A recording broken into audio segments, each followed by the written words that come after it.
جب اس کی ذمہ داری خود لے لی کہ انا نحن نزلنا الذکر وانا لہ لحافظون، تو پھر اس میں تبدیلی کوئی کر سکتا ہی نہیں، اس میں تبدیلی کوئی کر سکتا ہی نہیں ہے۔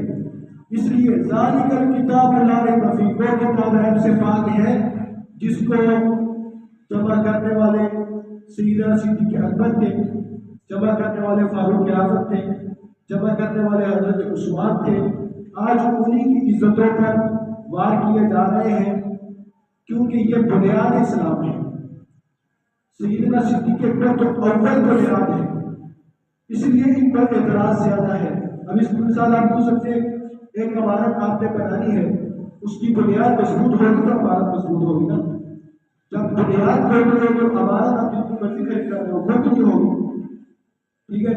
جب اسلام کی بنیاد یہ صدیق اکبر ہے تو جب ان کے بارے میں ایسی بات کی جائے گی، دشمن ان کو اعتراض کر کے ان کو کمزور کرنا چاہتا ہے۔ جب یہ کمزور ہے تو سارا کا سارا دین کمزور ہوگا، قرآن کمزور ہوگا۔ حضرت امیر معاویہ پہ اعتراض کرتے ہیں، حضرت امیر معاویہ کاتب قرآن ہے، کاتب وحی ہے، ظاہر سی بات ہے حضرت امیر معاویہ پر اعتراض ہوگا تو ظاہر سی بات قرآن پر اعتراض کر رہے ہیں، حضور کے فرمان پر اعتراض کر رہے ہیں۔ اور جب حضور کے فرمان پر اعتراض کر رہے ہیں صرف نہ امیر معاویہ کے اعتراض کی وجہ سے، تو مجھے بتائیں وہ خلاف کیا ہے۔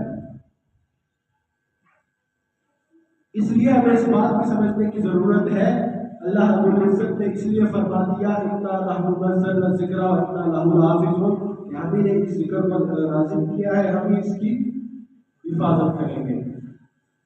اور اگلی بات، آج سے کچھ دن قبل پاکستان کے چیف جسٹس صاحب نے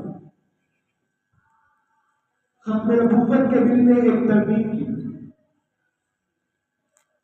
ترمیم کے کی جو قادیانیت ہے، قادیانی جو فرقہ ہے، بلکہ ایک الگ مذہب ہے، اس کو اسلام کے دائرے میں اپنی اشاعت کی اجازت دی گئی، تبلیغ کی اجازت دی گئی۔ 1973 کا یہ قانون تھا۔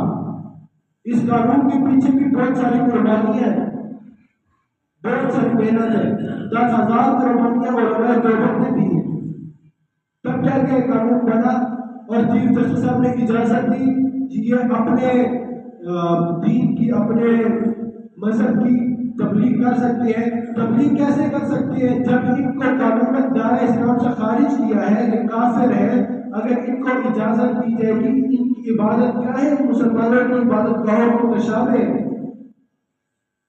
جب ان کی متشابہ ظاہر سی بات ہے مسلمان بھی دھوکہ کھا کے اس طرف جائے گا، جس طرح یہ آگے یونیورسٹیوں میں چل رہا ہے۔ ان کو اپنے پرچار کی اجازت دی گئی، اس کا مطلب یہی ہے کہ مسلمانوں کو دھوکے میں رکھا جا رہا ہے، اور اسی نبی کی ختم نبوت پر ڈاکہ مارا جا رہا ہے۔ اللہ تعالیٰ نے جن کے لیے قرآن میں فرمایا ما کان محمد ابا احد من رجالکم ولکن رسول اللہ خاتم النبیین، کہ یہ آخری نبی ہے، ان کے بعد نہ کوئی نبی ہوگا نہ کوئی رسول ہوگا۔ ختم نبوت کا دروازہ بھی ان پر بند ہے، خاتم معصومیت کا دروازہ بھی بند ہے،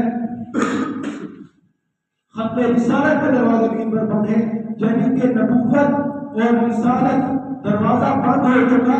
اس کے بعد اگر کوئی اعلان نبوت کرے گا وہ کافر ہوگا، اور جب یہی بات قانون پاکستان میں آئی ان کو کافر قرار دیا گیا۔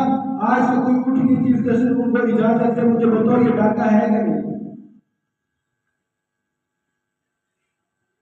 مسلمان اپنی عبادت بھی ہم آرام سے نہ کر سکے، اپنے عقائد ہمیں تو اکثر اپنے عقائد کا بھی معلوم ہوتا،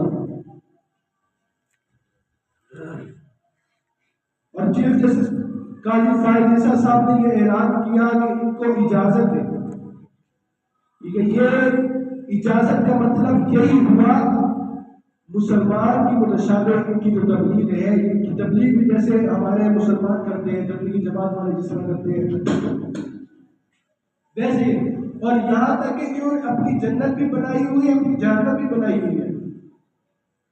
ربوہ میں چنیور کے قریب ہے، انہوں نے اپنی جنت بھی ارادہ بنائی ہوئی ہے، جہنم بھی بنائی ہوئی ہے، یعنی کہ اپنے فیصلے خود کرتے ہیں، پھر لیبل بھی اسلام کا اپنے اوپر لگا کر یہ اپنی تبلیغ کریں گے کہ ہماری نوجوان نسل خراب نہیں ہوگی، ہوگی نا؟ تو اس پر آواز ہم نے اٹھانی ہے کہ نہیں اٹھانی؟ اٹھانی ہے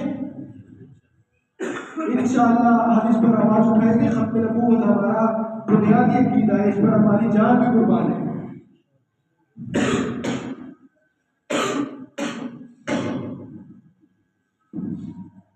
اس پر ہماری جان بھی قربان ہے، ہمارا مال بھی قربان ہے، اس پر ہم نے قربانیاں دی ہیں، ہم انشاءاللہ اس کے تحفظ کے لیے ہم بھی قربانیاں دیں گے انشاءاللہ دیں گے نا؟ اللہ تعالیٰ ہمیں سننے اور سمجھنے کی توفیق عطا فرمائے اور احکام شریعت پر عمل کرنے کی توفیق عطا فرمائے۔ آخر دعوانا الحمدللہ۔